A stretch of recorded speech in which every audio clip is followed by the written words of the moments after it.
When I pitched the show initially, I was told, well, let's do a co-host. And I said, well, no, it's my show, right? And I had at the time, and I believe rightfully interpreted, the belief was she's not a big enough name. And I'll be honest with you, I feel that they thought, let's pair her with someone white because that will bring in white viewers. It wasn't articulated, but I've been doing this long enough to know what I know. And I said it, and there was no denial. So we tell our stories and lift each other, give hope to push us further, and encourage one another.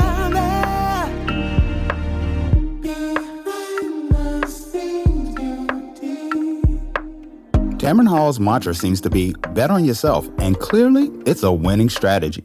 This two-time Emmy winner, not to mention Gracie and Edward R. Murrow Award recipient for her work as a journalist, is in her 5th season of her talk show, The Tamron Hall Show. This Texas native talks to behind-the-scenes beauty about how she made the decision to leave the Today Show after being demoted, but what she says is fired, and went on to take a step on faith, not knowing what was ahead. She talks about takeaways from the losses in her life, from the death of her sister, her stepfather, and her beloved friend, Prince. She even shares with us her newest venture as an author who is about to release her 2nd book, Watch Where They Hide, a follow-up to her first release as The Wicked Watch. This wife and mother is encouraging hearts and shaping minds 5 days a week. We can only imagine what Tamron Hall will bring us next. Thank you for joining for another episode of Behind the Scenes Beauty. I'm so elated to have this titan in the media space. She is a 2-time Emmy winner for her show, The Tamron Hall Show. She's a journalist. She's an author. She's many things. She's a mother. She's a wife. She's a daughter. She's about to cry. This is beautiful. We have with us Tamron Hall. Thank you, Tamron, so much for doing this. Of course. I don't normally get nervous, but I get nervous with people that interview because I'm always like... You've been in my home. I have, but it's You've still... seen me with no makeup and my hair wet. To be honest, you with no makeup still looks like this. Let's be truthful. You got amazing You've skin. seen my authentic self. Your authentic self still looks pretty close to this. It ain't no whole lot of changing on that. But yeah, so I'm so glad that you did this. So let's just jump right in because thankfully she's fitting us in between shows. So she's a busy woman. So first of all, I want to talk about, normally I go through people's journeys and what they did, but I know you've been on a little tour. I saw your interview with Kevin Hart. Yeah. I watched your Pivot interview. So I don't want to keep dwelling on stuff that people already know about your journey in Texas. I want to go ahead and just jump to the Tamron now and Tamron in this new space of her show. 5 years now officially. Yeah, 5 seasons of this show. It's crazy. So how does that feel? You know, it feels good. I feel proud. I feel that at now 53, so much of my life makes sense. You know, the things that happened that were perceived as failures, the things that I needed to learn, so much of it makes sense. I'm also, you know, to point out 53 years old, when people, like you said, tighten, I'm like, oh my God, I got to Google that using the big words on me. But, you know, it took a moment for me to understand why, especially so many young journalists, Black women who are trying to get in this business, see me and would come to me and say, you're my hero, or I looked up to you. And that was so surreal for a long time because I'm thinking, me? You look up to me? Now I'm standing in that space and I understand why. And I'm grateful to why someone can come up to me and say, I'm a student at Howard and I look up to you. I receive that and I know what those words mean. And I hope that I'm able to offer advice and wisdom and honesty for my journey to make sense to them. Well, your journey makes sense to me because what resonates about you to me is you walking away from the Today Show. As some of you may have heard by now, our good friend Tamron Hall has decided to leave NBC News. Personally, Tamron has been not just a co-host here on Today's Take for the past 3 years, but a good friend and to not just me, but to all of us here. And we want to wish her nothing but the best, much continued success, and cannot wait to see what her next chapter is. So thank you. She's gonna rock it. Yes. Because so many times we feel this desperate need to stay in spaces because we're scared of what the next thing looks like. That applies work, relationships, friendships. I mean, that a lot of times people look at my life and they, to your point, look at that moment. But the reason that when I left, it was trending and everyone was talking about it because we know what it feels like not to be wanted. Mm-hmm. We know what it feels like to be sidelined or curbed, Mm-hmm. right? I was laughing with my husband the other day. I said, do we believe that any of us were that person's first choice? You got me because somebody else didn't work out, right? And so, Not all the time. Yeah, no, none of us are the first choice. Nobody, because you'd be married to your first love. Your True, first well, job, true. you'd still be at that True, first okay. job, right? Good point. You know, the only thing that you wouldn't have would be clothes, right? We outgrow clothes. You clearly can see that, but you think about it. Your first job, you left either because they fired you or something compelled you to move on. Mm-hmm. Your first relationship, either you broke up with them or they broke up with you, unless you're still married. And very few people are still married to the first person they said, I got a crush on him, check yes or no, That's in true. the second grade, you know? That's true. So I do want to ask this. The day that you were leaving, was it an easy decision? Like you felt it in your spirit and you was like, and made it? Or did you go back and forth where you like? It was easy. It was easy. It was so easy. Okay. Because as I said, and I related a lot to relationships, I've been there where you've tried to save it.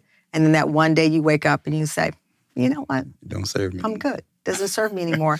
And so when that moment came, I went home. It was a Tuesday. I vividly remember I'd been working all day. And I prayed. I called my attorney. I prayed. I called my mom. I called my attorney. And I said, I will not be back tomorrow. And I have a picture of me and my mom. And I have a dress I just bought. And it's mine. I bought that dress. So make sure my things find their way to my home. And I was done. But you know, the funny thing, I wasn't mad. It wasn't I'm done. I'm out of here. It wasn't that. It was a peace. You know, it was, and I keep saying, I know we all know that feeling where you're afraid of making that decision or anxiety or nervous, and then you make it, and you're like, I felt at peace. And for me, looking back at it, there wasn't a moment of debate. It was, what's next? Gotcha. I'm going to bet on myself and what's next. And I actually stopped taking calls from certain people because if you weren't calling me saying, what's next? I didn't want to have that conversation. I didn't need to languish in it. I didn't need to be mad. I didn't need to feel any other way than what's next. Yeah. Okay, so September 2019, the show is starting. You're at the door. Yeah. It's getting ready to open up. What's going through your mind? I was terrified. I was nervous. I also wanted to make my mom proud. My baby was actually right here, sitting right here. Moses was right here. And I love that established. Yeah. Even though I don't know why they gave his wrong birthday, but Right, okay, I think he was born in 2019.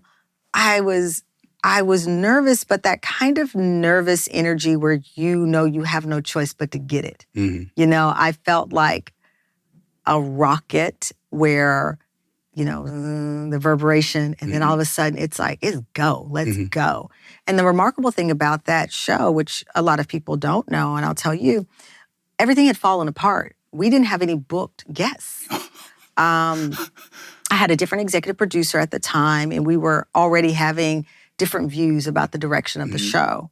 And the bookings kind of fell apart, and I said, what do I do? We have no one to start this show off with. I'm going to bet on myself. And if you watch our premiere episode, the first 15, 20 minutes was me walking and telling my story. I didn't have a guest, but I had a story. I am all about the testimony, the spirit of this show. This is our show. This is our community. You at home, you are in our community. Cyber Hall, I can't do this alone because one person, I love that movie Soul Food. They said, one finger, it's weak, but you pull it together, it's a mighty strong fist. And that's what I believe the spirit of daytime. It helps us push back, understand, inspire. So since we're ripping off the masks, I'm gonna rip off mine and tell you what happened. So you don't have to read it in a magazine, you don't have to read it in the newspaper, you don't have to go on your blogs in the shade room, I got you. You don't have to do any of that. I'm gonna tell you what it was. So here you go. I go into work one day, I left fired. Demoted, I guess is what they called it. I called it fired. That was me leaving the show. That coat was so sick, beautiful coat. But you know that song, sometimes the clothes don't make the man. The clothes did not make the woman that day. It didn't matter what I looked like on the outside. Inside, I was falling apart. And I saw it as a testimony. Yeah. And so I that's what remember happened. watching and I remember wanting to hear that story. I And wanted to be. people called and said, that was genius. You just told your story. And instead, I didn't have anybody booked. But it was great. It was. And it turned out to be the highest rated debut of a talk show in 14 years. Oh, wow. And it was phenomenal. But again, born from the unexpected, born from trying to do the work and getting it right. But the universe said, you don't need a guest because this show will be about people telling their stories. And as they say where I'm from, you tell your story, I tell my story, fair exchange, no robbery. Right. And so it really, in this beautiful, godly way, set us on the journey of distinguishing the show. I think people knew right then that this was not going to be a celebrity in and out kind of show. And if we did celebrity, they were going to come to talk, that it would lead us to places and spaces like this, where I'm sitting here having a thoughtful conversation with you. And it's not to say we don't laugh and we don't have a good time. Of course we do. But it instantly set us on our own trajectory. So I do want to talk about that, you being the executive producer of your show and that feeling of, because I work over at The View, and one thing I know is they're always trying to cultivate for what they think people want to see.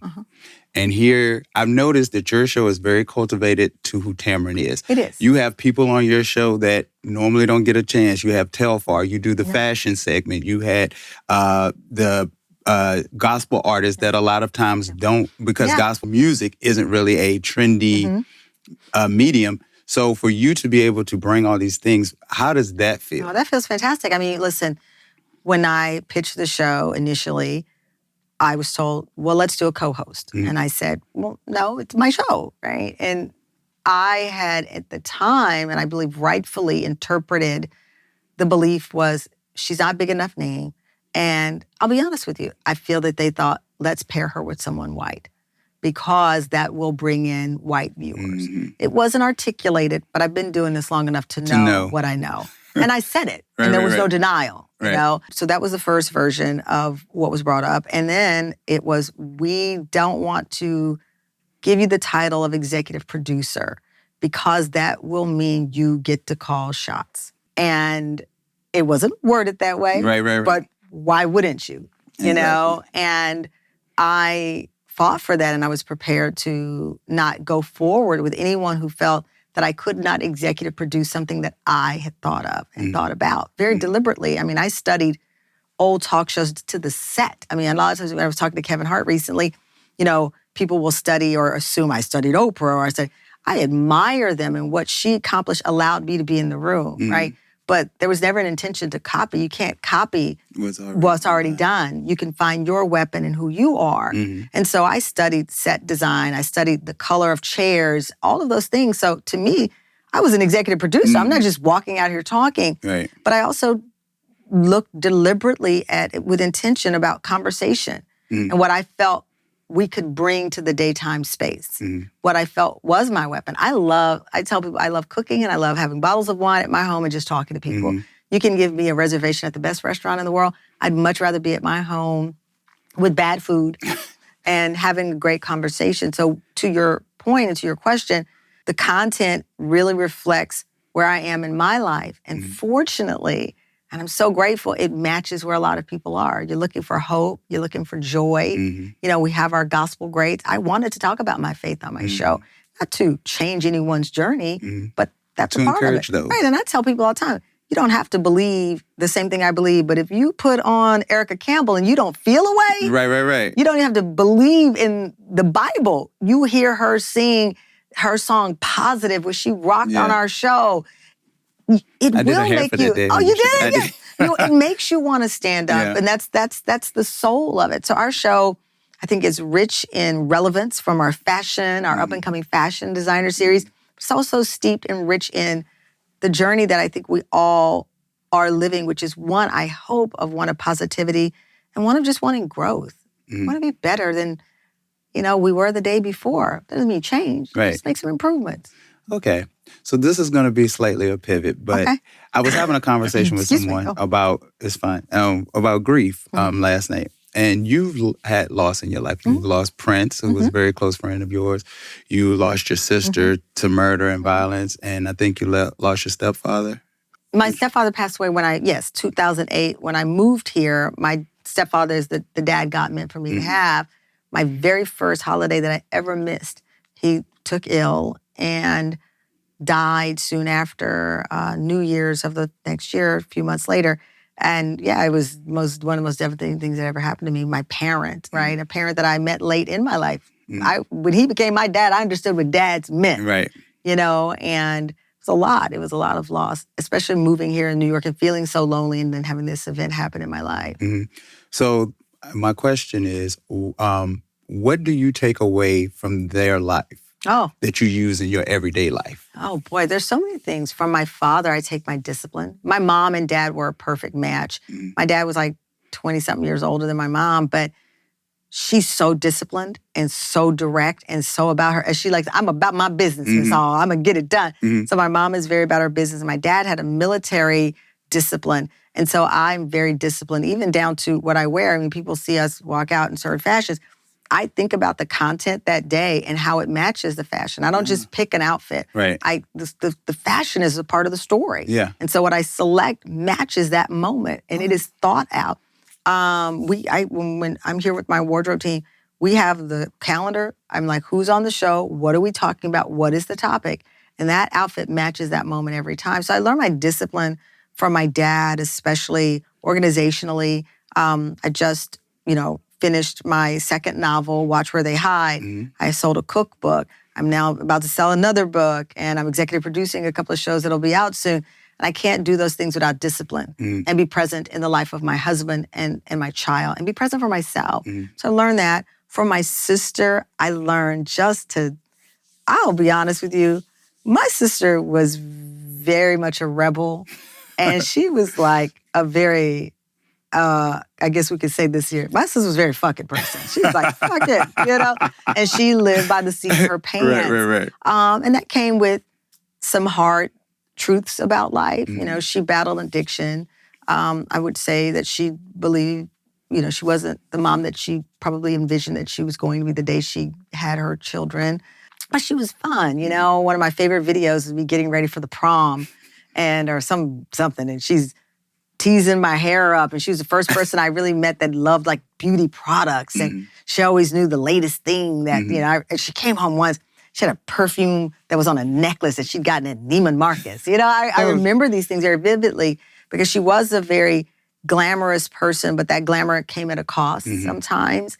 But I learned that she was a rebel, and I quite enjoy that about her. Prince, I learned, it's every day I think about something I learned, but especially the idea of betting on yourself. I shared this on The View, that one day I stumbled upon an email. And even when I tell the story, I know people are like, you're lying. And it's the truth. I was holding my phone. I was in my home. I lived in Tribeca at the time. And I was going through emails. And all of a sudden, there's an email that's marked unread. And I had a code for him in my email folder. So it would pop up VIP. And I'm like, how did I miss this, right? And I'd never read it. And it's like, why are you waiting on someone else? You can do it yourself. Oh, wow. And I was like, what is happening? He is talking to me. And we used to talk about we had a lot of and if you know Prince, he was always going to talk about life, the afterlife. That truly was who he was. And we would often talk about the afterlife a lot. And so I'm like, oh my goodness. But I think those are the things I learned from all three of those moments. Okay. So let's talk about your book. Oh, yes. And then your upcoming book. So I heard you said you wanted to sort of build your brand. You did Watch Where They Hide during the pandemic. Yeah. And I also read where you said that doing the second one came very quick to you because it was just all in you. It was in me. As The Wicked Watch was my first one that I wrote. It was a pandemic at home and we were all trying to find our next acts. You were working on the things you wanted to do beyond where you were in your successful career. And that came and I wrote that. And I remember very vividly, the reviews are coming in and everyone's like, this is a great book, great. And there was one person who reviewed the book and she said something to the effect of, how are we supposed to believe this is real, this character? And a journalist, Black woman who is solving crime, how ridiculous. And I thought, wait a minute, we believe a white guy works at the Daily Planet, leaves out, takes glasses off, and is Superman. And it lit a fire in me, much like the Today Show where I was like, I'm not going to be mad. I'm going to show you. So I started writing Watch Where They Hide.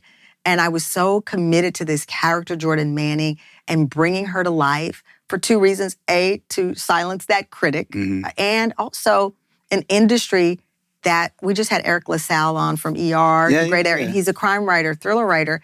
And he said so many times publishers would say to him, Black people don't read thrillers. We had a whole show on this conversation. And so I said, I'm going to finish this book and I'm going to get this book done. And you all order this book right now because I want to be able to walk into those offices and immediately say, we proved you wrong. Don't tell me that Black people don't read thrillers. And by the way, Jordan Manning is a journalist and investigator solving crime who is a Black woman. So anybody can read this book. This is not a Black book. And that was another thing I wanted to, and I talked with Kevin Hart about it, this notion that everything we do is just for the culture. It is for our culture, but it's good enough for anybody to consume. And the first book, Jordan was solving the disappearance of young Black girls. And it was inspired by a case that I actually covered while I was a reporter in Chicago. And then I log on to Amazon one day and it's under Black books. And I was like, why is it under Black books? I mean, that's weird because it's a book written by a Black woman, but it's not about race. It's not my POV journey, right? It's a crime thriller, right? And I remember thinking about another very famous white male author who'd written a character who was Black. And I was like, well, you didn't put him in the Black book section. Right. And so in this case, Jordan receives a phone call from someone whose sister is missing, and she sets out to solve this crime. But I was very intentional in making the person who's disappeared a white female because I was like, let's see where are you going to put me now? And that doesn't mean it goes without saying. I feel silly sometimes when I say, it goes without saying, we of course are proud of being Black. Hello. Right. Of course we are. But whatever you do, you should be allowed to have as many people appreciate your art as possible. I talk to my Glam team a lot about being in this business and something you may not know. When I was at the Today Show, I used to do my own hair and makeup. I remember you used to tell me that. I used to do my own hair and makeup because at the time, as lovely as the people were there, to their admission, they didn't have experience with Black hair. And I watch Black makeup artists and hairstylists have to do not only hair of people of color, but white hair as well. Yes. And white stylists not know how to do the opposite. Yeah. And in some cases, make a lot more money. Yeah. There was a great article a couple of years ago about the disparity in pay in our industry.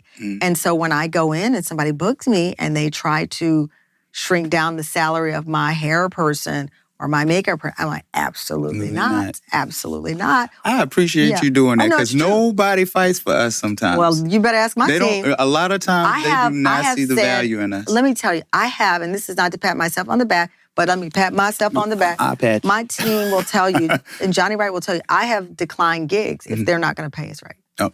I don't. I say, I'm good. I'm good because you have to be able to, this man is creating art. And if you want me to show up as Tamron Hall, this is who it takes for me. He's not fighting this goal. No. Show up as Tamron Hall. Yeah. And I do. I'm very, and he will tell you that. Wow. I'm very adamant about it. I'm very adamant. We had a gig once, it was 4 in the morning, and they were like, well, he can take the public transportation. I said, no, he can't. Oh, yeah, they'll do that. I said, no, he cannot take public transportation. That's not happening. Yeah. Nope. Oh, wow. Thank you.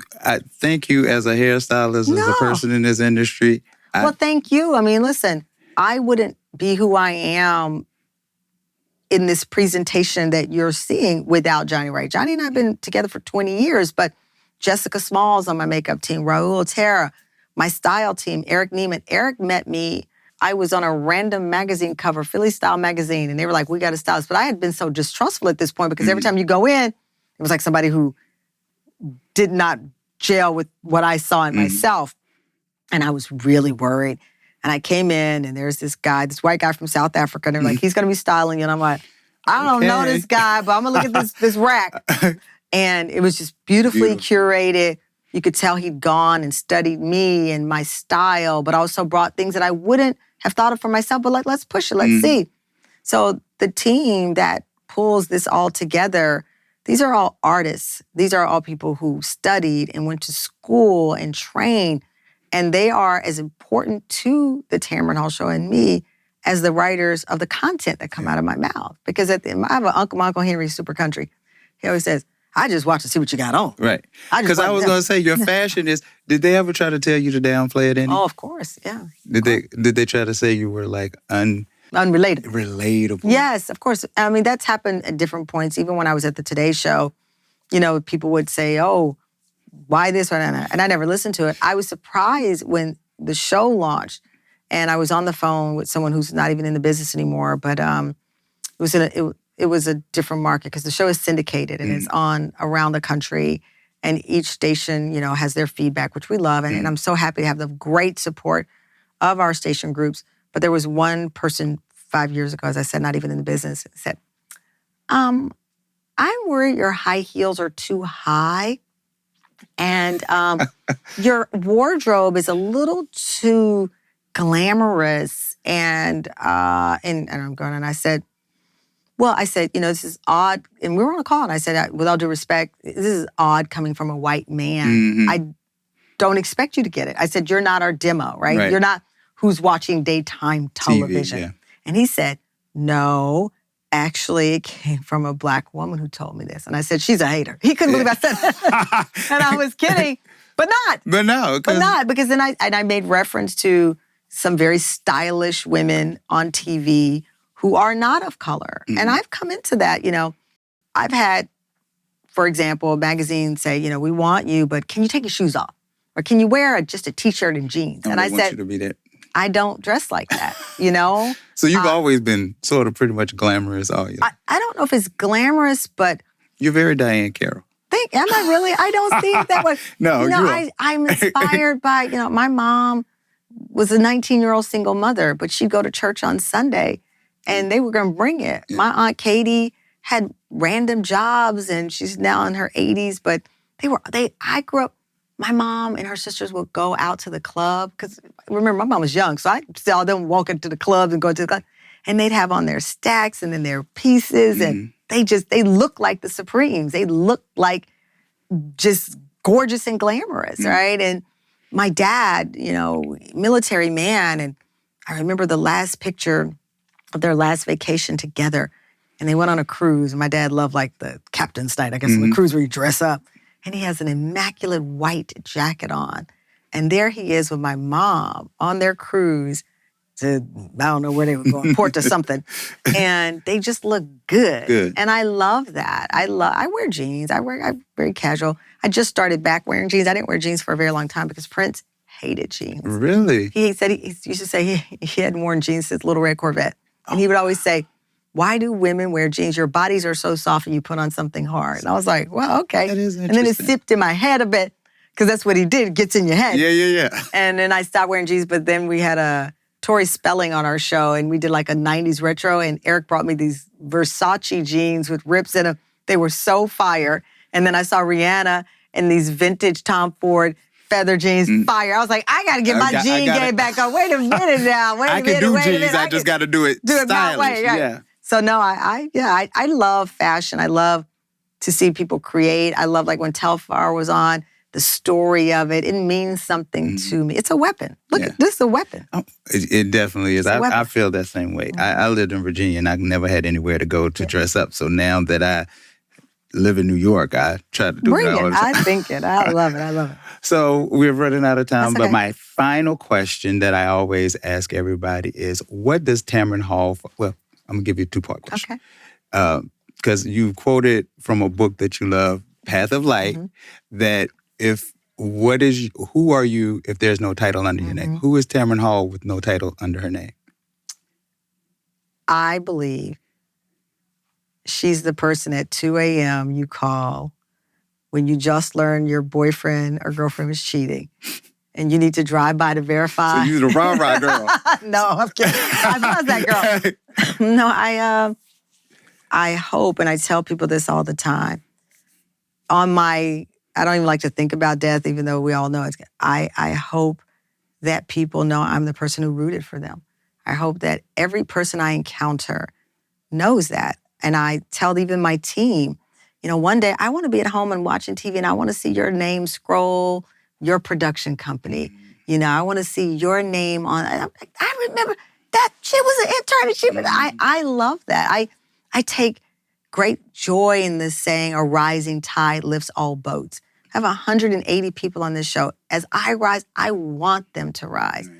So on my tombstone, I always tell my friends, I want that quote, she rooted for me. Mm. Oh, okay. And my last one, what does Tamron Hall find beauty in? I find beauty in, quiet spaces. I find beauty in the other morning lying next to my son who snuck in the bed and he was asleep, and I slowly moved my hand on his skin and I just rubbed his face and felt his breath, and it was just so beautiful. I find beauty in life. I find beauty in looking at you, your creamy, delicious skin and this smile that is glowing. Don't make me cry. It's true. I find beauty in people who are trying new things like you are doing. Yeah. Oh, thank you. I do. I really, it's almost like it's the smell of life and what that means. And it's different for everybody. But I find it so beautiful. Oh, thank you so much. Thank you for doing this again. Of course. And definitely, when does the second book come out? The book is out in March of 2024, but you can pre-order it now. And I'm so proud of this book and Jordan Manning. I'm telling you, it's juicy. Okay. There's affairs, there's deception, there's lies. And if you're at the end, when you get to the end, if you don't fall out and scream, I don't know where I just... You got me. Now I'm getting ready to pre-order. Listen, this ending, you're going to be like, Tamron Hall is out of her mind, out of her mind. So question, is it audiobook too? Oh, yes, we have an audiobook coming as well. And do you read it? I don't, because they say that celebrities, and I'm like, I'm not a celebrity, don't read their books unless it's a memoir, but I'm going to read this one. I actually said I want to read this one, but when I tell you the cliffhanger here, the last day that I wrote the last page, I was like, they're not going to see this. It's a juicy thriller.